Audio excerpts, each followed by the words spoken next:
Monday, 7:15 a.m. The time when ambition is supposed to wake up before the alarm clock even rings. Meet Sarah. She's 33. She stands in front of the mirror in her flawless bathroom with its marble countertop. She's wearing a white silk blouse that cost as much as her first car back in college.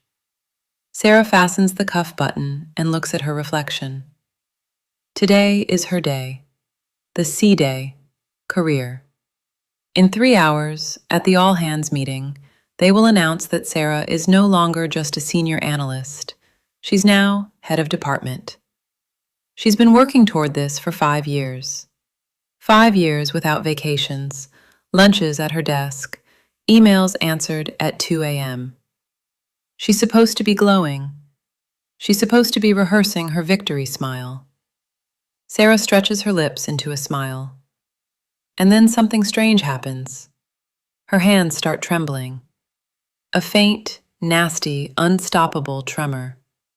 The smile in the mirror looks more like a grimace of pain. She looks into her own eyes and sees not triumph there, but panic.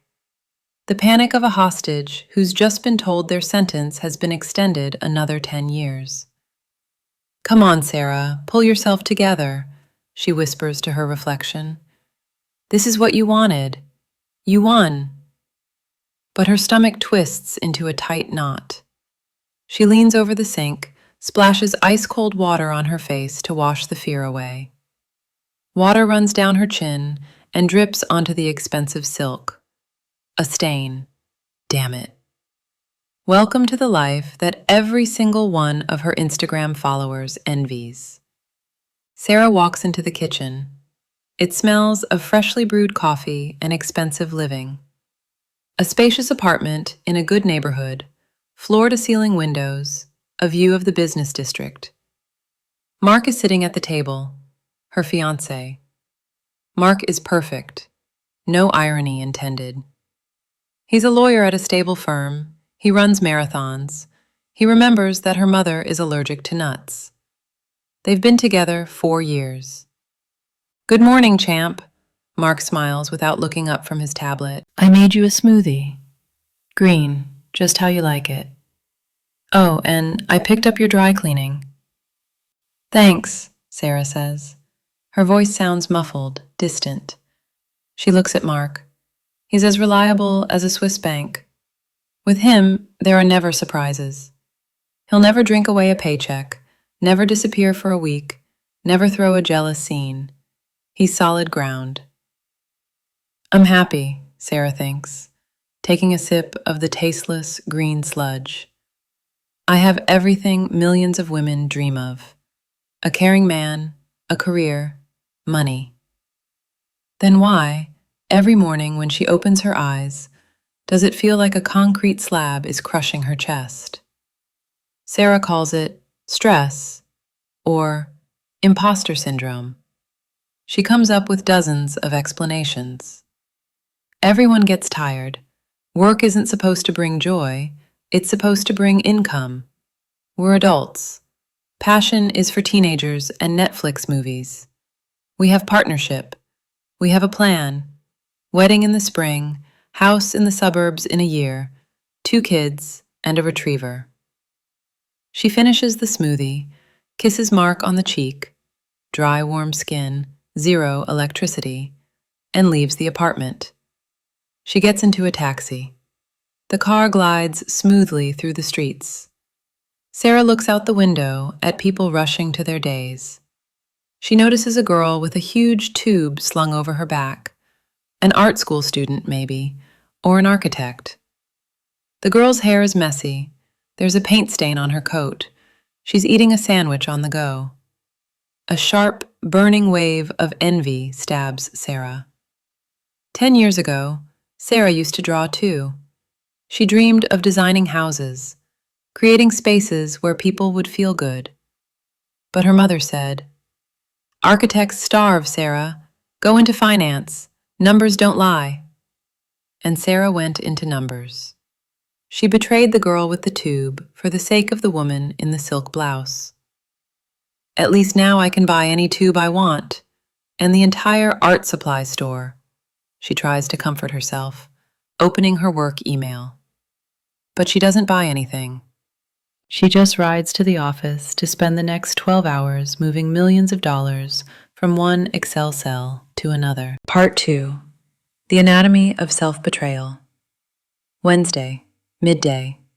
Sarah and Mark are driving to look at a wedding venue. Mark insisted on this place. It's practical, Sarah. They offer the full package, catering, decor, and they give a discount if you book 6 months in advance. They arrive at a loft that used to be an old factory. Now it's a trendy event space. A decorator greets them, a girl named Chloe. Chloe is Sarah's complete opposite. She's wearing an odd knitted cardigan, massive boots, and her hands are smudged with clay or plaster. "Hi," Chloe beams. "Come on in. I'm just setting up the arch for Saturday's couple. Sorry about the mess. Creative process." Sarah steps inside. Chaos everywhere. Flowers, fabrics, cans of paint, the smell of wood and glue. But this chaos, it's alive. It breathes. Sarah watches Chloe.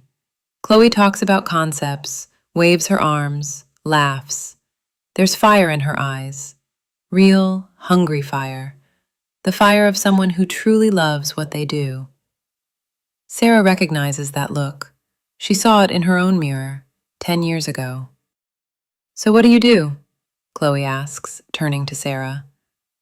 I work at a bank. Finance," Sarah answers. The word finance falls out of her mouth like a heavy stone. "Oh, cool. Stability." Chloe smiles, not a trace of sarcasm. "I still haven't figured out how to do taxes properly. I'm always paying fines." Mark takes Sarah's hand and says proudly, "Yeah, Sarah's been killing it. She just got promoted. We're thinking of buying a house right after the wedding, mortgage and all. By the way, Chloe, do you have a liquor license? We need to check the paperwork." Mark launches into all the right, boring adult questions.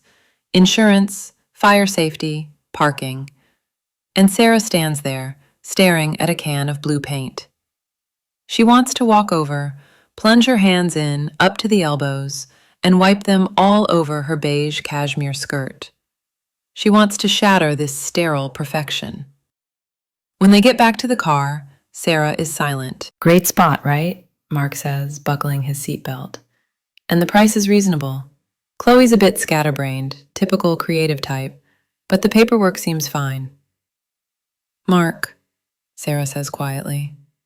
"What, sweetheart? Have you ever, I don't know, wanted to drop everything? Do something else? Something alive?" Mark laughs, kindly, condescendingly. "Oh, Sarah, come on. What nonsense is this? Do what? Play guitar in the subway? We're building a life here, a foundation. Hobbies are great, but you can't send kids to college on hobbies. We have a good plan. Why break it?" "Why break it?" echoes in Sarah's head. He's right. Everything is fine. But something inside her has started to rot. It happens quietly. First, she starts being late for work. 5 minutes. 10. It's physically hard to force herself out of the shower. Then she starts making mistakes in reports. Stupid, childish mistakes. Her subconscious is sabotaging everything. It's screaming, "Fire me! Get rid of me! I'm too much of a coward to leave myself, so do it for me." In the evenings, she sits on the couch next to Mark. They watch a series. Mark holds her hand. Sarah stares at his hand. A good hand. Reliable. But she wants to yank her own hand free and scream. She goes to the bathroom, turns on the faucet so Mark won't hear, and just sits on the edge of the tub, staring at one spot. She buys new shoes, a new bag, orders expensive food, tries to stuff the hole inside her with money. But the hole only gets bigger. Part 3. The Moment of Truth. Friday. The company year-end party. a luxurious rooftop restaurant atop a skyscraper. The whole city lies below like an open palm, glittering with millions of lights. Sarah stands in a black evening gown. She looks stunning. Colleagues approach, congratulating her on the promotion. "You deserve this, Sarah. You're our rock. We can always count on you." Rock. Reliability. Stability. These words sound like hammer blows on the lid of a coffin. They're not praising her, they're praising the function, a convenient, flawless machine for processing numbers. None of them knows what music she loves. None of them knows she can paint in watercolor. They don't need to know. They need the function. Dinner begins. Mark is here too, as her plus one. He sits beside her, handsome in a tuxedo. He fits perfectly into this world of successful people. Sarah's boss, Mr. Thompson, rises with a glass of champagne. "I'd like to propose a toast to our star, to Sarah. This year she delivered incredible results. And I know there are big changes in her personal life too. Mark, did I spill the secret?" Mark stands up, beaming. He takes the microphone. "Thank you, Mr. Thompson. Yes, friends. I'd like to share the joy. Sarah and I have not only set the wedding date, it's going to be May 20th, but yesterday we put down a deposit on a house, our perfect house in Greenwich. So Sarah is officially the queen of the suburbs." The room explodes in applause. People whistle, shout, "Bitter!" the Russian wedding cheer. Glasses clink. Mark leans in to kiss Sarah, and in that moment, time stops. Sarah sees his approaching face, sees his happy, completely blind eyes. He doesn't see her.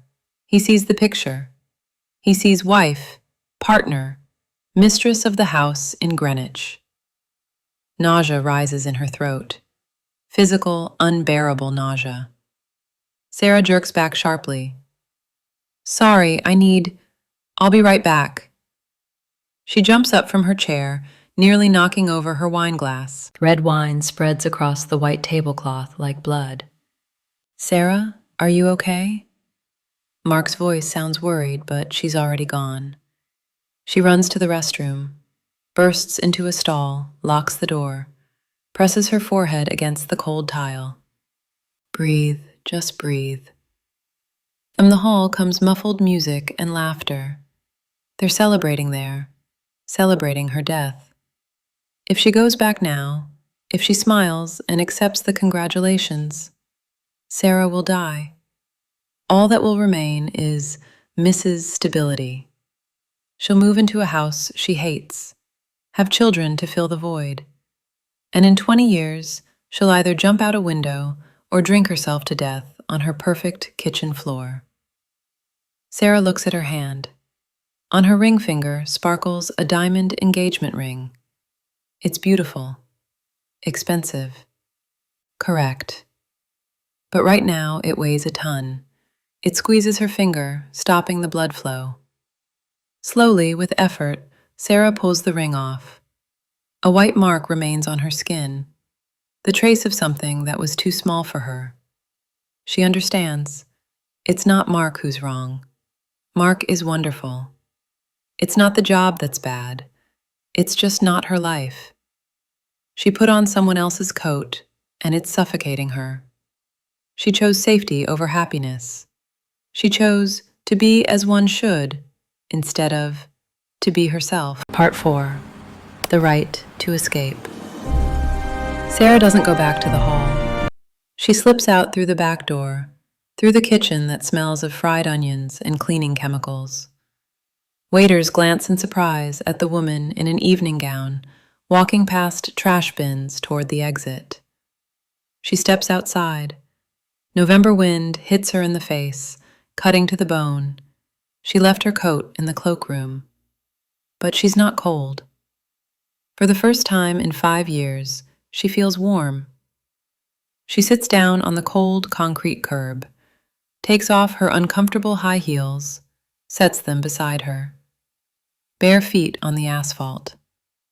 The phone in her clutch starts going crazy. Mark is calling. Her boss is calling. Sarah pulls out the phone, looks at the screen. Beloved, Mark's photo. She presses the red button, then turns the phone off completely. Silence. Just the sound of the city. Taxi horns, sirens, voices of passers-by. Sarah sits on the curb, barefoot, in a dress worth thousands of dollars, without a job, because tomorrow she will write her resignation, without a fiancé, without a plan. Is she scared? Yes, terrifyingly scared. But beneath the layer of concrete in her chest, something is beginning to beat again. A living heart. We'll leave Sarah here, on this curb. Ahead of her lies a hard conversation with Mark. Tears, parents who won't understand, searching for a new apartment, possibly poverty for a while. But she'll make it, because now she has herself. And now, let's talk about you. Look at your life. Do you wake up in the morning with anticipation or with a weight on your chest? Do you go to work because it sets you on fire or because that's how it's supposed to be and that's where the money is? Is the person beside you your accomplice, your friend, or just a convenient roommate you're not afraid to grow old with? We were lied to. They told us the main goal of life is stability, safety, predictability. They told us, build the foundation first, then live. And we build, year after year, brick by brick. We brick ourselves into mortgages, obligations, other people's expectations. And when the foundation is finally ready, we discover that we're inside a mausoleum. Sarah managed to get out. She managed to take off the ring and walk into nowhere. What about you? You think, it's too late for me. I'm 30, 40, 50. I have kids. I have loans. That's true. Circumstances hold on tight. But ask yourself one question. How much is your soul worth? Is it worth the paycheck at the end of the month? Is it worth the approval of relatives? Stability is wonderful. But if the price of stability is your life, then it's a predatory loan. You don't have to be successful. You don't have to be correct. You only have to be one thing, alive. If you recognize yourself in Sarah, don't wait until you vomit at your own celebration. Take off the someone else's coat now. Let it be cold. Let it be scary. But it will be your life. Turn off this video. Look in the mirror and ask the person you see there, are we still here? Or have we already left? If you're still in there, save yourself. Right now.